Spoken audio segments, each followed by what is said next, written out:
Assalamualaikum warahmatullahi wabarakatuh. Baiklah, kami dari kelompok 6 akan mempresentasikan hasil makalah kami dengan tema Personal Value in the Workplace dan Value and Heuristic dengan dosen pengampu Ibu Dr. Elvira Lutan MSI AKT dan Bapak Dr. Rahmat Febrianto MSI AKT. Sebelumnya izinkan kami memperkenalkan anggota kelompok kami, yaitu saya sendiri Aulia Sri Anggraini dan dua rekan saya Deni Putri Gizelia dan Rifla Devri Andara. Baiklah, di sini penjelasan pertama yaitu oleh saya sendiri. Di sini saya akan menjelaskan yaitu tentang personal value in the workplace, di mana etika dan nilai tersebut memiliki sumber yang berbeda.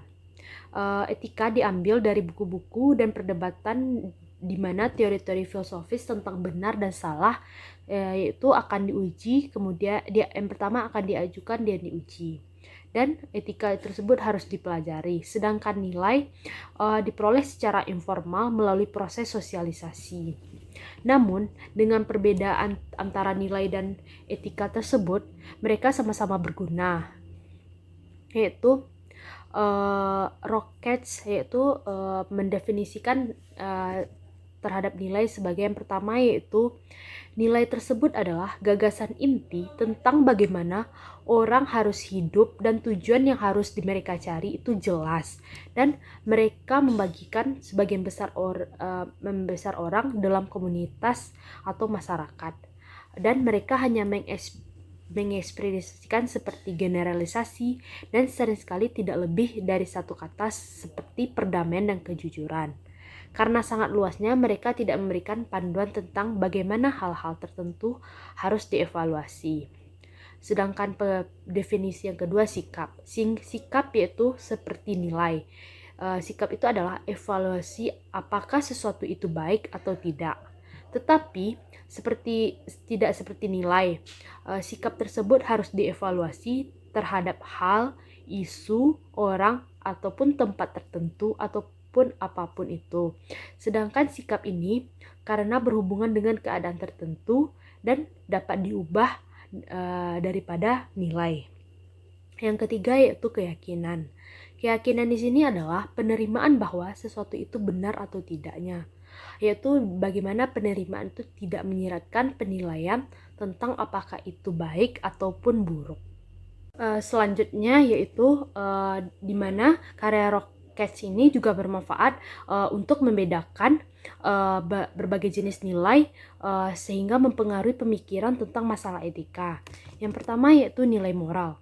Nilai moral ini mencangkut perilaku emosional, perilaku interpersonal, misalnya bersikap jujur ataupun bersikap bohong atau sesuatu yang berkaitan dengan interpersonal. Sedangkan yang kedua yaitu kompetensi, yaitu nilai kompetensi ini menyangkut penilaian seseorang terhadap perilaku seseorang, misalnya seperti berperilaku secara imajinatif yang diinginkan. Dan yang ketiga adalah nilai-nilai pribadi. Nilai-nilai pribadi di sini menyangkut yaitu tujuan dan keadaan terminal yang diinginkan untuk diri sendiri, misalnya seperti ketenangan terhadap pikiran. Dan yang keempat yaitu tentang nilai sosial. Nilai sosial di sini menyangkut yaitu tujuan yang diinginkan seseorang bagi masyarakat, misalnya seperti perdamaian, keadilan terhadap orang-orang yang tidak memandang apapun. Dari empat perbedaan nilai tadi, yaitu di mana dua item pertama, nilai moral dan nilai kompetensi, itu merupakan berkaitan dengan nilai-nilai instrumental, yaitu tentang bagaimana seseorang harus hidup atau berperilaku. Sedangkan dua item yang kedua yaitu nilai-nilai pribadi dan nilai sosial, di mana nilai tersebut menyangkut untuk tujuan atau tujuan yang harus diperjuangkan. Baiklah, selanjutnya penjelasannya itu tentang persepsi nilai. di mana persepsi nilai ini ada dua alasan yang saling berlawanan, di mana alasan yang pertama yaitu suatu tuntutan mengatakan kebenaran dan kesetiaan itu dapat bertentangan dalam kasus tertentu. Misalnya seperti juru bicara seorang pemerintah mengatakan kebenaran tentang operasi militer jika itu akan membahayakan tentara dan mungkin mengharapkan dia untuk menunjukkan kesetiaan kepada mereka. Nah, dalam kasus ini kesederhanaan dan keutuhan nilai itu akan rusak dengan tidak mengetahui nilai mana yang harus diterapkan dalam kasus ini. Dan alasan yang kedua yaitu nilai-nilai yang sederhana dan utuh tersebut hanya dapat dijadikan sebagai pedoman umum ketika suatu berurusan dengan kondisi tertentu. Misalnya nilai membutuhkan interpretasi seperti yaitu diimplikasikan pada perilaku politisi, di mana ketika kejujuran dapat diartikan sebagai untuk tidak berbohong tetapi tidak mengatakan kebenaran secara keseluruhan, dan interpretasi tersebut diperlukan karena nilai yang sederhana dan utuh itu akan menjadi terfragmentasi. Baiklah, selanjutnya yaitu Weck mengidentifikasi ada 7 sifat pembuatan akal, di mana diilustrasikan mempertimbangkan bagaimana suatu nilai tentang mengatakan suatu kebenaran atau tidak, atau memanipulasi informasi pengakuan kinerja misalnya, dan dapat dimuncul dari proses pembuatan akal yang pertama yaitu tentang konstruksi identitas. Konstruksi identitas ini yaitu ketika seseorang mempertimbangkan untuk menipu orang lain di tempat kerja dan mereka memanipulasi statistik kinerja, mereka akan mempertimbangkan bagaimana mereka melihat diri mereka sendiri, apakah mereka percaya diri sebagai manajer atau mengubah informasi manajer untuk memberikan kesan yang lebih baik atas usaha mereka, dan apakah mereka menghargai diri mereka sendiri sebagai individu yang jujur dan bisa memberikan kebenaran meskipun itu akan menyakiti mereka. Yang kedua itu pemahaman retrospektif, di mana White menjelaskan pengertian ini akan terjadi setelah bertindak. Dengan kata lain, nilai itu suatu yang mengikuti tindakan atau tidak mendahului mereka. Misalnya pada contoh kasus para pebisnis Rusia yang membenarkan penghindaran pajak mereka dengan alasan bahwa mereka melakukan ini hanya karena negara terlalu korupsi untuk menjadi penjaga yang sah atau penerimaan pajak. Dan selanjutnya yang ketiga yaitu pengakuan yang dilakukan melalui pemberlakuan.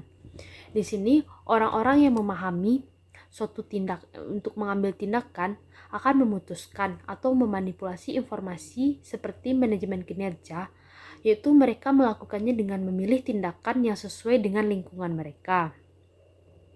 Dan mereka akan memilih metode apa yang akan dipakai atau bagaimana mereka mengubah lingkungan tersebut untuk menciptakan iklim di mana mereka melakukan untuk melakukan suatu penipuan atau melakukan hal yang dapat diterima.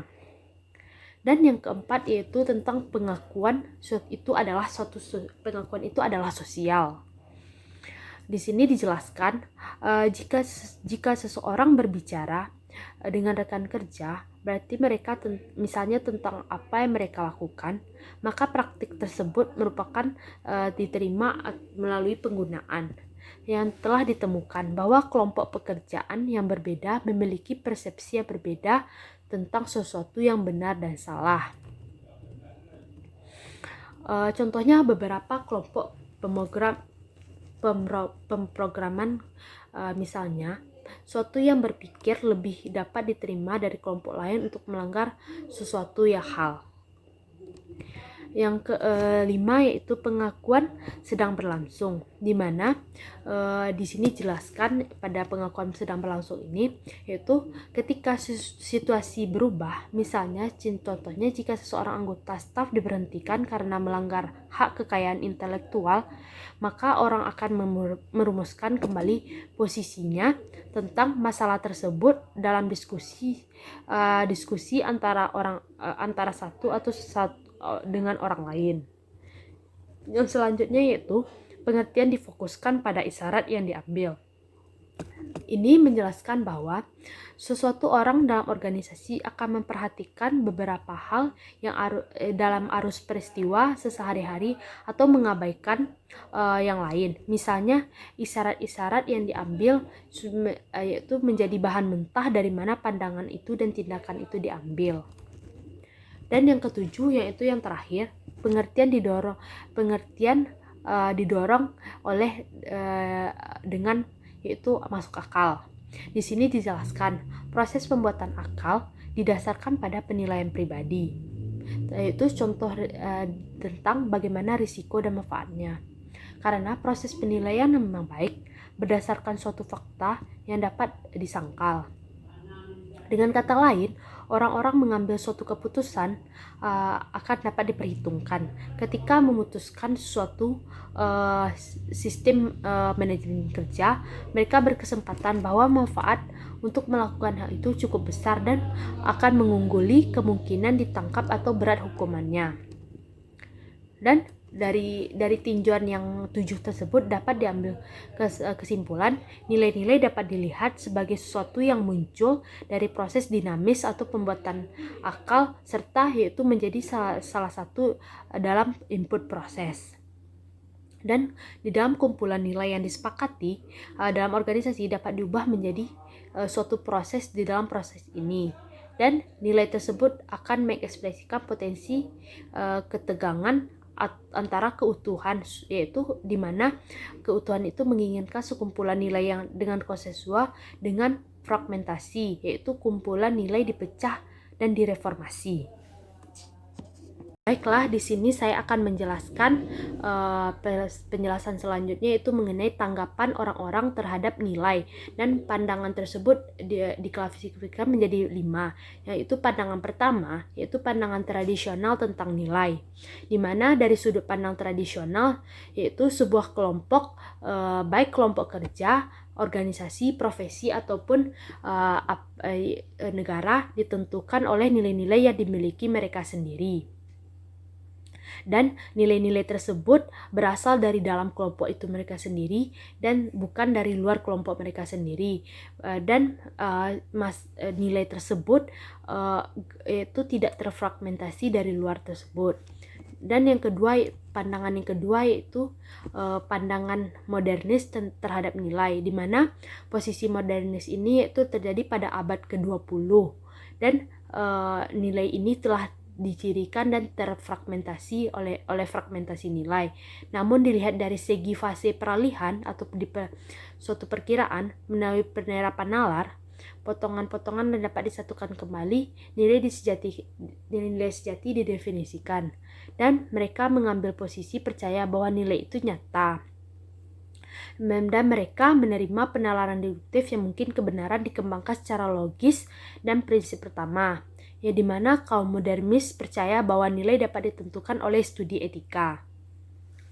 Di mana Jürgen Habermas misalnya mengkonstruksikan teori kompleks tentang tindakan komunikatif yang mendefinisikan validitas pemahaman lisan antar manusia dapat diuji, di mana modernisme melihat ini sebagai suatu tugas individu, dan kemajuan baik moral maupun teknis dimungkinkan melalui upaya atau rasionalitas. Pandangan yang ketiga yaitu pandangan nilai neotradisional, di mana pendekatan neotradisional itu menekankan pada fungsi budaya sebagai perangkat yang memediasi suatu ketegangan antara nilai yang terfragmentasi dan kebutuhan masyarakat dan organisasi untuk tujuan bersama dan saling pengertian, di mana neotradisionalis ini melihat nilai-nilai dalam konteks organisasi dan budaya sosial. Contohnya, budaya ditentukan oleh nilai-nilai yang menjadi ciri khas dari mereka sendiri, dan juga berpendapat bahwa fragmentasi nilai dapat diatasi dan bahwa organisasi serta masyarakat dapat memiliki nilai yang bersatu. Dan pandangan yang keempat yaitu pandangan nilai melalui postmodern. Pandangan nilai melalui postmodern ini tidak memandang dunia sosial dan intelektual sebagai suatu yang tidak jelas atau tetap. Pada titik ini menguntungkan karena fragmentasi diterima sebagai bagian dari kondisi manusia. Dalam pandangan postmodern ini tidak ada kebenaran atau nilai yang kekal. Apa yang kita anggap benar secara objektif muncul melalui wacana yang tertanam di dalam hubungan kekuasaan atau pengetahuan, di mana beberapa memiliki pengaruh lebih besar daripada hasil wacana daripada yang lain. Tetapi apa yang muncul bagaimanapun juga itu pasti karena bahasa yang kita gunakan itu tidak jelas atau tidak membawa pesan tunggal yang jelas. Selanjutnya yang terakhir itu pandangan pragmatis tentang nilai. Pandangan pragmatis tentang nilai itu ya berujuk kepada pelebaran dari pandangan postmodern, di mana pandangan ini didirikan oleh filsuf Amerika Richard Rorty, yaitu seorang skeptisme postmodernis tentang bagaimana kemungkinan kebenaran objektif dan hierarki nilai yang tetap. Dalam keadaan masalah untuk Rorty bukanlah suatu bagaimana menginterpretasikan, tetapi bagaimana pemikiran tentang bagaimana sesuatu yang ambiguous, yaitu semua deskripsi, termasuk dari deskripsi diri seseorang sebagai seorang pragmatis, akan dievaluasi sesuatu dengan kemanjurannya dan sebagai instrumen untuk tujuan tersebut daripada suatu kesetiaan mereka pada objek yang dijelaskan. Zygmunt Bauman juga mengembangkan gagasan pragmatis tentang etika, di mana yaitu etika postmodern ini memperkuat suatu pentingnya gagasan fragmentasi dalam sensibilitas suatu postmodern, di mana dia melihat suatu teknik analisis rasional dan perkembangan teknologi seperti yang dikemukakan oleh modernisme sebagai suatu bagian dari masalah. Organisasi mengambil pendekatan apokratis terhadap masalah tersebut dengan menetapkan aturan dan regulasi yang menolak dan menghilangkan kecenderungan alami karyawan untuk bertindak secara moral terhadap satu sama lain. Dan aturan semacam itu mungkin mereka juga akan menerima standar yang lebih rendah atau memahami suatu peraturan dari bercita-cita untuk ke tingkat yang lebih tinggi dan berperilaku bagaimana supaya berperilaku lebih baik.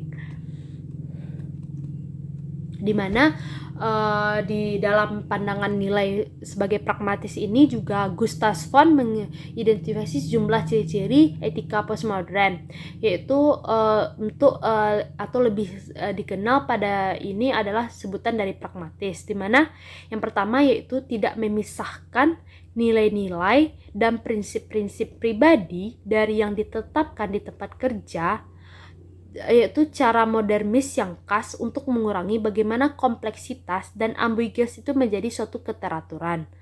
Dan sebuah postmodernis lebih suka menghadapi konflik antara nilai-nilai pribadi mereka dengan nilai-nilai yang harus mereka terapkan di tempat kerja. Yang kedua yaitu karena postmodernis tidak menerima teori etika naratif besar dan mereka harus melihat pada hal-hal khusus dan keadaan, dan ini hanya dapat diungkapkan dalam cerita dan mitos mengungkapkan ketakutan, kebingungan dan harapan umat manusia. Dan ilustrasi konkretnya yaitu itu contohnya masalah moral adalah jalan yang lebih pasti untuk menuju kesadaran etis daripada abstraksi mental yang terpisah dari substansi. Yang ketiga, ciri etika postmodern ini adalah ketidakpercayaan pada ide utopis.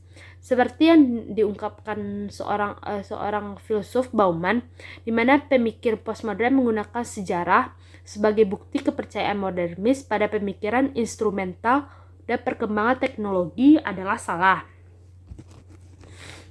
Dan yang terakhir, Gustafsson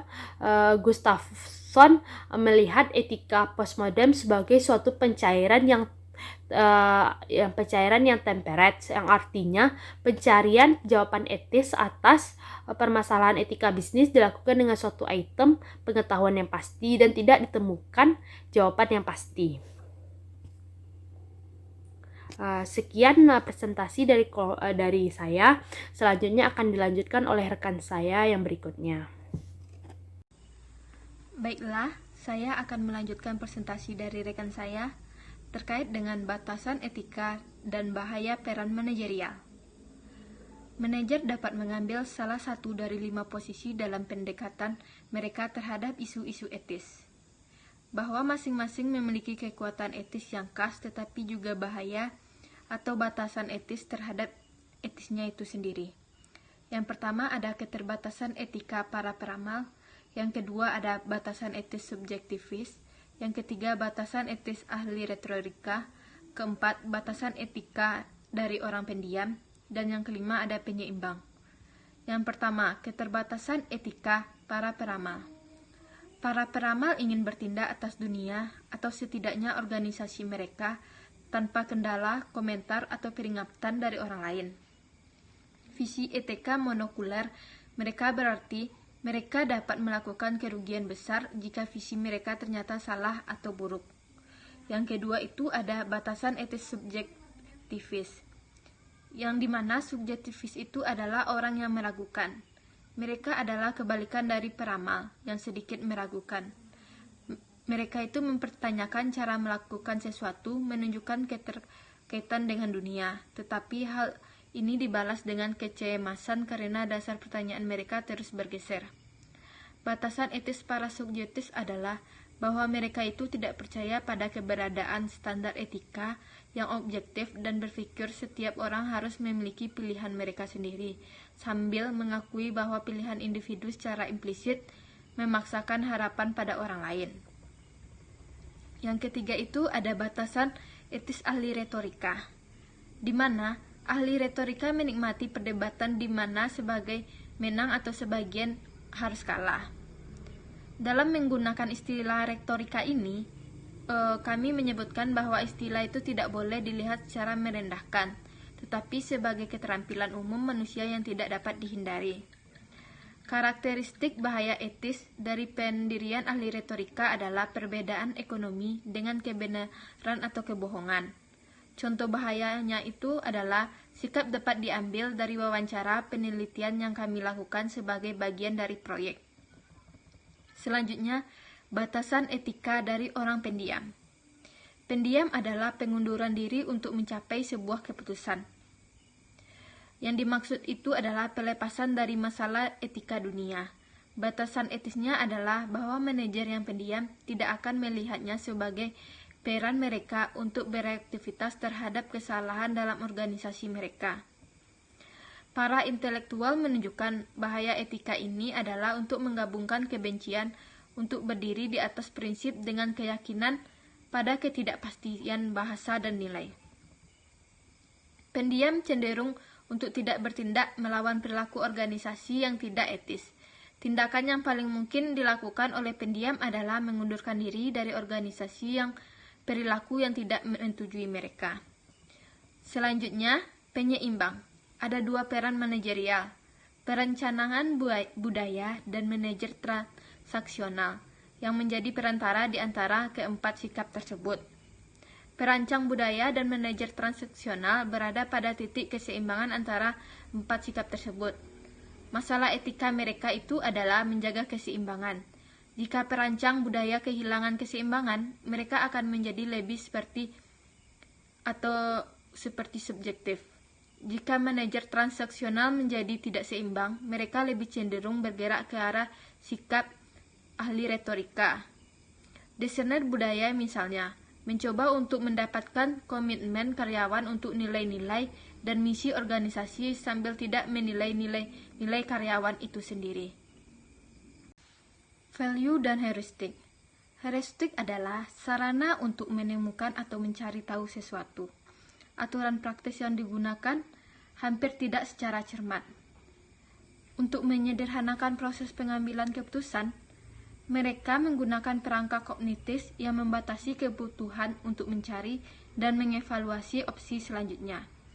Istilahnya juga membawa serta gagasan serta untuk menemukan sesuatu dengan coba-coba daripada analisis sistematis dari semua informasi yang sesuai.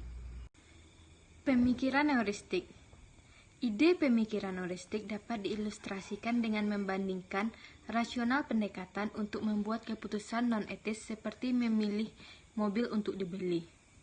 Jika ini keputusan harus didekati dari posisi analisis dan rasional, harus memiliki tahapan sebagai berikut. Yang pertama itu ada identifikasi semua mobil yang tersedia di pasar. Yang kedua, identifikasi semua faktor yang penting di dalam mobil, seperti biaya, kendaraan, akselerasi, warna, dan sebagainya. Yang ketiga, tentukan tingkat kepentingan relatif dari kriteria di atas dengan salah satu cara menempatkan mereka ke dalam urutan peringkat atau memberikan bobot pada mereka. Selanjutnya, teliti setiap mobil di pasar dan putuskan bagaimana skor mereka terhadap masing-masing kriteria. Hitung sejauh mana setiap mobil akan memuaskan keinginan dengan menggabungkan kinerja mobil terhadap setiap kriteria dengan kepentingan kriteria tersebut.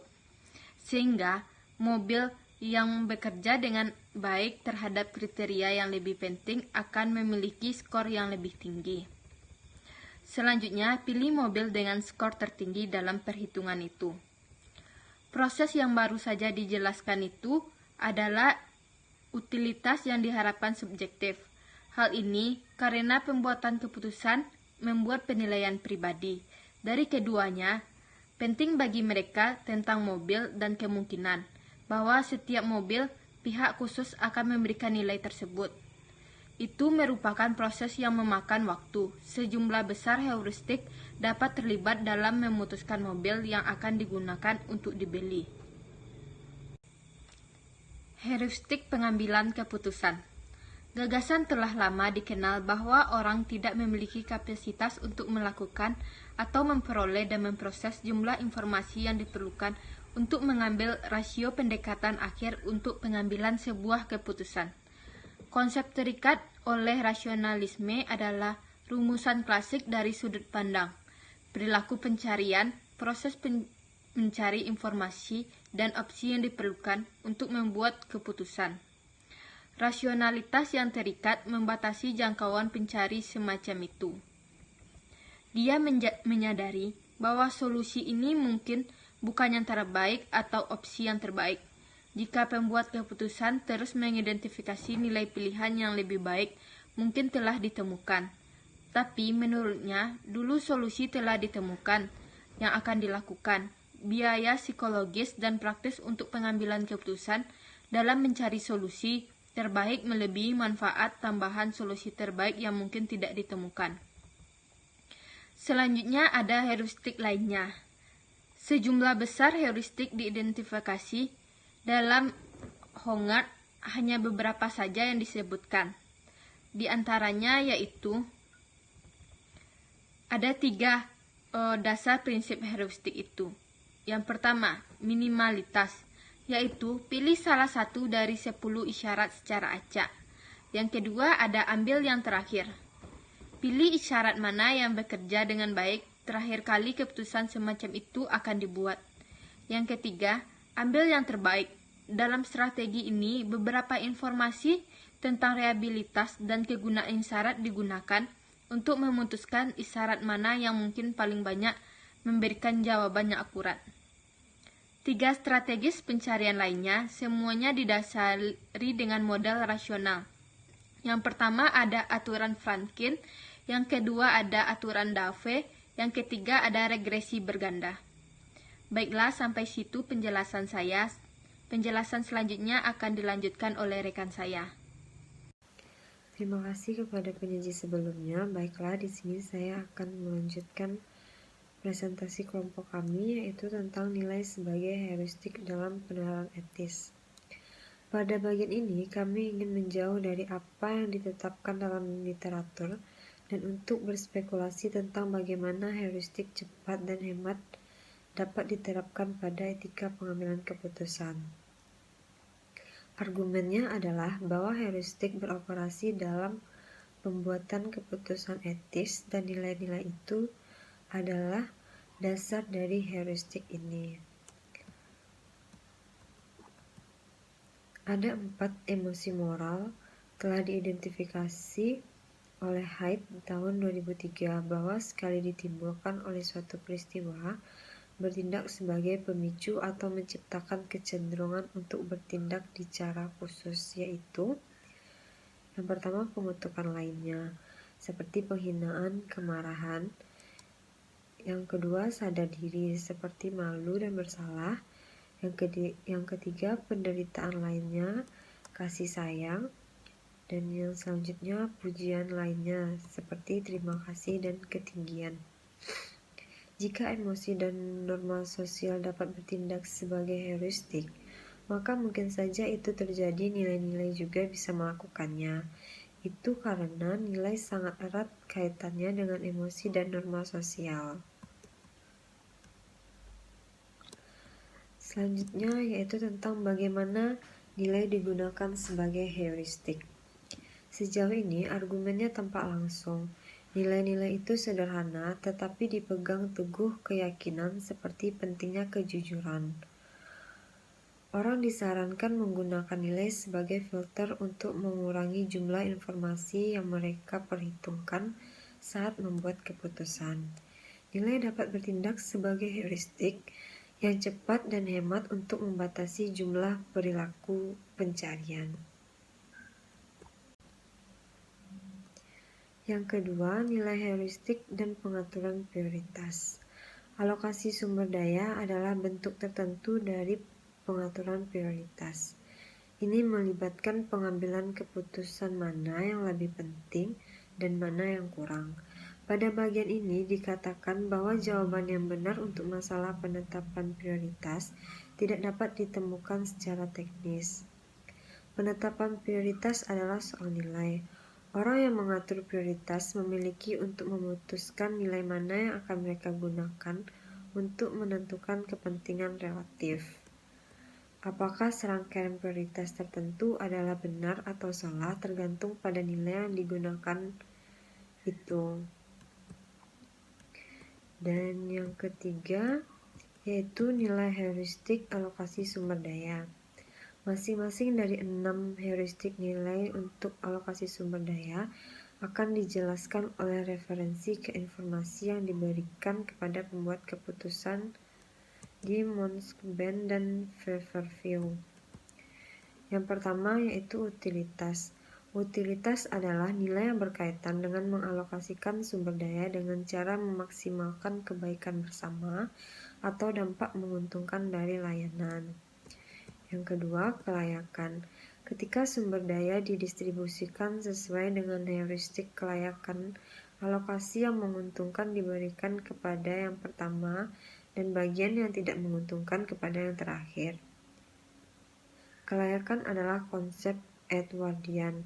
Pandangan tradisional ini melihat asal dari semua kemiskinan dan kebutuhan dalam kegagalan moral dan kelembanan individu. Yang ketiga, ekologi. Para pembela heuristik ekologi mengambil pendekatan yang sangat berbeda. Mereka melihat klien sebagai otonom secara moral, yang bukan penerima layanan pasif, tetapi para aktor dalam proses alokasi sumber daya. Sederhananya, nilai ekologi menyatakan bahwa semua suara pihak yang berkepentingan dengan keputusan harus didengar. Yang keempat, keadilan. Keadilan berkaitan dengan ketidakberpihakan antar individu. Keadilan menekankan pentingnya memberi setiap orang akses yang sama ke layanan atau setidaknya yang setara peluang akses. Ini menggunakan mekanisme arbitrer untuk pengalokasian sumber daya yang langka. Yang kelima, kompetensi dan keuntungan pribadi. Keuntungan dan kompetensi pribadi adalah heuristik yang bila diterapkan pada alokasi sumber daya menyebabkan keputusan dibuat untuk keuntungan pembuat keputusan. Manfaatnya bisa dari dua macam. Yang pertama adalah rasa harga dan harga diri yang bisa datang karena telah melakukan pekerjaan dengan benar. Ini menyiratkan bahwa keputusan telah dibuat dengan menggunakan metode yang tepat dan tidak ada jalan pintas yang menyinggung keyakinan pembuat keputusan. Yang kedua, berkaitan dengan keuntungan pribadi. Dalam pengertian ini, para pembuat keputusan mengalokasikan sumber daya dengan cara yang membawa keuntungan materi atau pribadi mereka, mungkin meningkatkan pengaruh organisasi, kepuasan profesional, beberapa hal yang meringankan beban kehidupan sehari-hari, uang tunai, atau sebagainya. Selanjutnya tentang nilai sebagai heuristik di Mongsben dan Feverview. Kami menyarankan agar Mongsben dan Feverview menggambarkan bagaimana nilai dapat beroperasi heuristik dengan cara mencari solusi untuk masalah pengaturan prioritas. Meski tidak membuktikan bahwa orang menggunakan nilai secara heuristik saat membuat keputusan, kehidupan nyata itu memang memberikan beberapa masalah menarik. Saat menyelesaikan Mongsben dan Feverview, beberapa orang menerapkan beberapa nilai dan mengubah pikiran mereka saat mereka mengerjakan latihan.